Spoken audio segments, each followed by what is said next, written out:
తిరుమల శ్రీవారి దర్శనం కోసం ఎదురు చూస్తున్న భక్తుల్ని ఆట పట్టిస్తూ ఓ యూట్యూబర్ తీసిన ప్రాంక్ వీడియో ప్రస్తుతం సోషల్ మీడియాలో వైరల్ గా మారింది. తమిళనాడుకు చెందిన టీటీఎఫ్ వాసన్ తన మిత్రులతో కలిసి కొద్ది రోజుల కిందట తిరుమలకు వచ్చారు.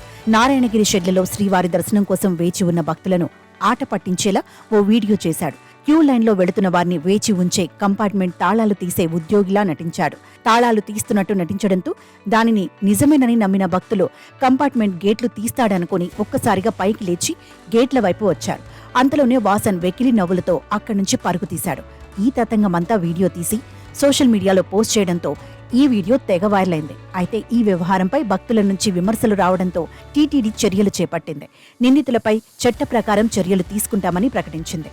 ఈ వ్యవహారంపై విచారణ చేపట్టిన టీటీడీ అధికారులు భక్తుల మనోభావాలు దెబ్బతీసేలా ప్రాంక్ వీడియోలు తీయడం హేయమైన చర్య అని తెలిపారు. ప్రాంక్ వీడియోలు చిత్రీకరించిన వారిపై చట్టపరమైన చర్యలు తీసుకుంటామని పేర్కొన్నారు. శ్రీవారి దర్శనానికి వెళ్లే క్యూ లైన్లలోకి ఎలాంటి ఎలక్ట్రానిక్ పరికరాలను తీసుకెళ్లేందుకు అనుమతి ఉండదు. నారాయణగిరి షెడ్స్ దాటి వైకుంఠం క్యూ కాంప్లెక్స్ లోకి ప్రవేశించకముందే భక్తుల నుండి భద్రతా సిబ్బంది మొబైల్ ఫోన్లు డిపాజిట్ చేసుకుంటారని టీటీడీ తెలిపింది. ఒకరిద్దరు ఆకతాయిల చేష్టలతో భక్తుల మనోభావాలు దెబ్బతిన్నాయని టీటీడీ ప్రకటనలో పేర్కొంది.